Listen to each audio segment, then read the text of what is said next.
खुशियों से अधिक अरमान बहुत है, जो देखे हैरान बहुत है। निकट से देखा तो इच्छाओं का महल है, दूर से भी शान बहुत है।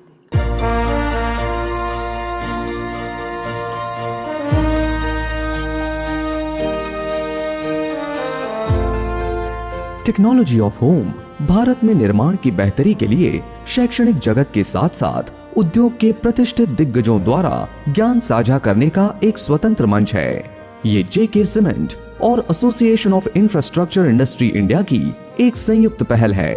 इस पहल में एक आम आदमी की मदद करने के लिए ये सुनिश्चित करेंगे कि वो एक मजबूत सुंदर घर बनाने के लिए उपयोग की जाने वाली सामग्रियों की उपयोगिता और प्रक्रियाओं से पूरी तरह अवगत हो, जिससे उसके घर के निर्माण के लिए धन का उपयोग ठीक से किया जा सके।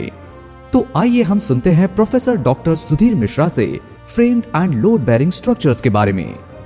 इंडिविजुअल हाउसिंग के हिसाब से अगर देखा जाए तो प्राइमरली दो तरीके के बनते हैं। एक हम कहते हैं लोड बेयरिंग स्ट्रक्चर और एक होता है मेसनरी इनफिल स्ट्रक्चर।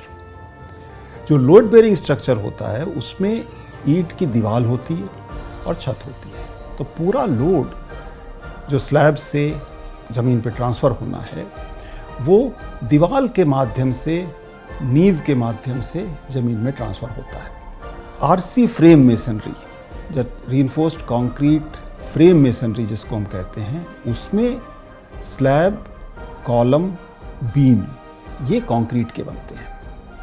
नीचे एक फुटिंग होती है, वो भी अमूमन कंक्रीट की ही होती है। और कंक्रीट के इस फ्रेम के बीच में मात्र फिलिंग करने के लिए हम ईंटों का प्रयोग करते हैं, जिसको कि मेसनरी कहते हैं। जहाँ तक एडवांटेजेस या डिसएडवांटेजेस का सवाल है, लोड बेयरिंग स्ट्रक्चर में कंक्रीट का प्रयोग कम होता है, सिर्फ छत डालने में होता है।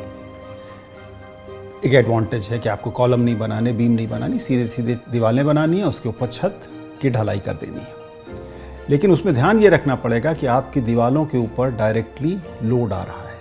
तो अगर आप बाद में कहीं पे कोई खिड़की बनाना चाहते हैं, दरवाज़ा बनाना चाहते हैं, तो वो मॉडिफिकेशन उतनी आसानी से नहीं हो सकते, क्योंकि पूरा जो लोड फ्लो है वो बदल जाता है। आरसी फ्रेम्ड स्ट्रक्चर में वो करना आसान होगा, क्योंकि जो आपकी दीवार है उस पर पूरा लोड नहीं आ रहा है, वो मात्र एक इनफिल की तरीके से है। वहाँ पर खिड़की इधर से उधर करना, दरवाज़ा इधर से उधर करना आसान होगा। लेकिन कॉलम, बीम बनाने में आप कंक्रीट का प्रयोग कर रहे हैं, और इसलिए आपको कंक्रीट अच्छी क्वालिटी की होनी चाहिए। देखिए, ये स्लैब है, इसके ऊपर जो भी लोड आ रहा है उसको हमें किसी न किसी तरीके से ज़मीन तक ले जाना है। लोड बेयरिंग स्ट्रक्चर जो होता है उसमें स्लैब के नीचे सीधे सीधे दीवारें होती हैं। स्लैब का पूरा लोड दीवारों के माध्यम से ज़मीन पर जा रहा है। फ्रेम्ड स्ट्रक्चर में क्या होगा कि दीवारें आप ये मान लें कि नहीं है, आपका स्लैब का लोड बीम पे आया, जो कि इस तरीके से जा रही है, बीम कॉलम पे आती है, बीम से वो लोड कॉलम पे ट्रांसफ़र होता है, और कॉलम से फुटिंग के माध्यम से ज़मीन पे जाता है।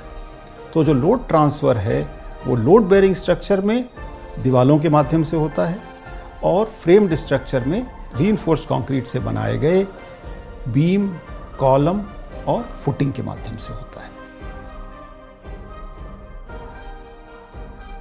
प्रोफेसर डॉक्टर सुधीर मिश्रा एक प्रसिद्ध और एक प्रमुख शिक्षाविद हैं, जिन्होंने टोक्यो विश्वविद्यालय से पीएचडी की डिग्री हासिल की है और आईआईटी कानपुर में 25 वर्षों से कार्यरत हैं। उनकी अनुसंधान रुचि निर्माण इंजीनियरिंग और प्रबंधन में निहित है। टेक्नोलॉजी ऑफ होम, सुदृढ़ सुंदर निर्माण।